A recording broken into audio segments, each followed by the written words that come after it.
Hi, welcome to another video, and today we're going to look at how do you teach basic foot stability for someone who's obviously got a real dysfunction, rigid type foot or lazy, weak feet.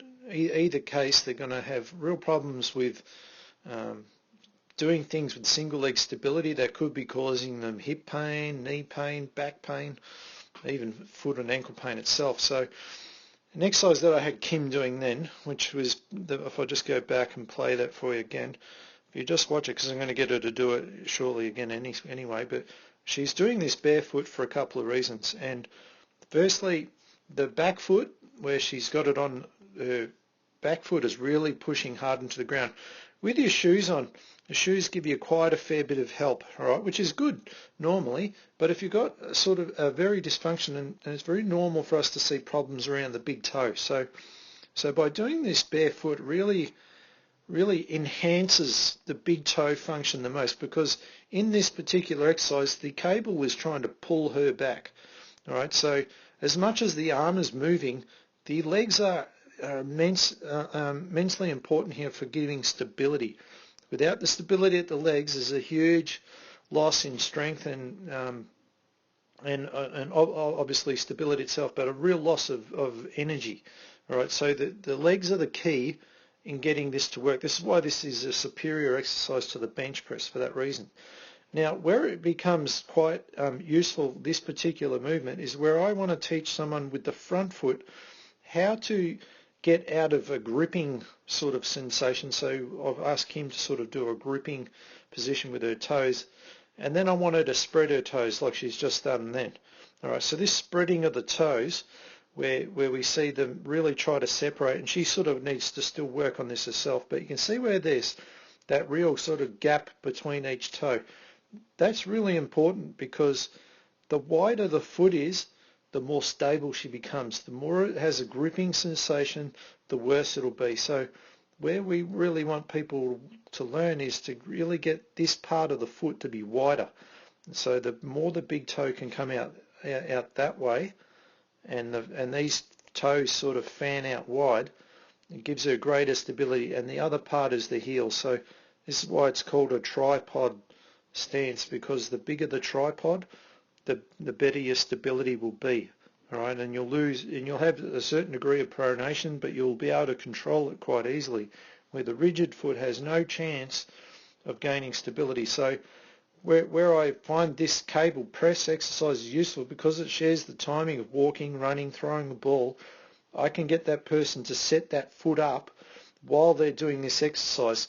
Now, because there's no strength required as such, because we're not on the move, we're not going up and down vertically like you would with a lunge, there's no real strength element required. All they need to do is concentrate on that foot position and the big toe on the other foot to maintain things. So they just have to statically hold it.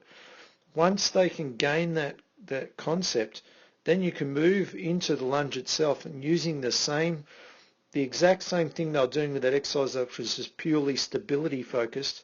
Now they set their foot up, and every time before they move, you tell them, make sure you've got that wide, you spread the toes, get your nice tripod stance, keep everything on the big toe on the back foot.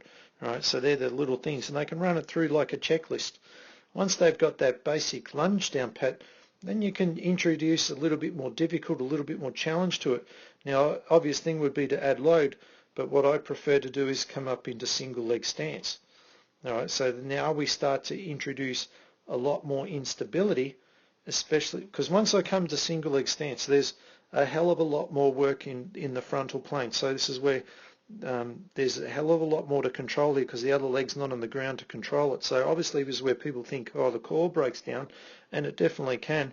But with the person with the weak foot, we definitely will see the foot break down more. And this is where you would want to observe and keep reminding them to keep that spread toes, no gripping. You don't want any gripping to kick in. So the gripping, you would see the feet curling up, and basically the tripod getting smaller as opposed to getting wider. All right, so you're trying to keep that as wide as possible. The lunge is obviously nowhere near as difficult as, so the single leg stance is easy to control when we're just standing, Where it would be much more difficult is when we start to be on the move. But again, here we go. This is Kim sort of showing us just spreading her feet, getting her foot, and there's the clenching. So there's the toe gripping and there's the toe spreading. All right, so it's a perfect example of before she tries to move, she's got to keep that there and then feel her heels engaged, the big toes really connected. That back foot on the big toe goes vertically over it, doesn't try to curl around it. And then, and once she starts to gain control of that, then you're really starting to open up a lot of doors into the other exercises that will make the huge difference. And this is where we would see also where I might even use the sensor mat here. If a person's really struggling with that, I might use the sensor mat to really wake up the feet.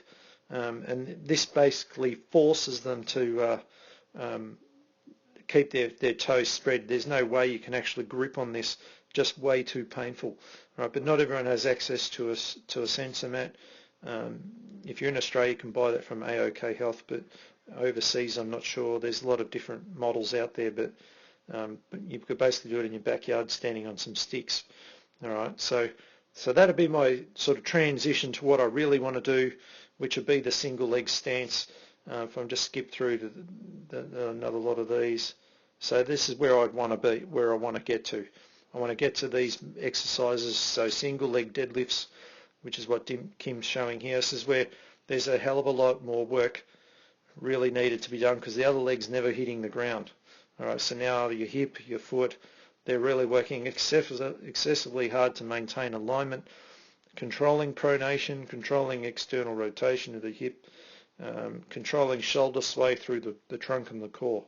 All right, so the deadlift is much easier than the squat, but basically this is just such a great exercise to keep that beautiful foot position there. You can see her toes well spread in this. All right, so that's how I would start once I've sort of taught that person how to just do basic foot stability, so with no movement, just working on toe function. But that's how I start to try and integrate it into the movements that I really need. So starting with the cable press, and making sure it's a single cable press as well, then moving through to the lunge, then the lunge with the single leg stance, and then lastly the single leg stuff. And I may use the sensor mat in between. I could even use it with this exercise as well. But all right, so that's a great way to sort of get that going, and yeah, and it will help you if you're that person with any of those problems, knee, foot, ankle, hip. All right, and it'll give you that stability you may be lacking. All right, so I hope you enjoyed that video, and we'll see you on the next one.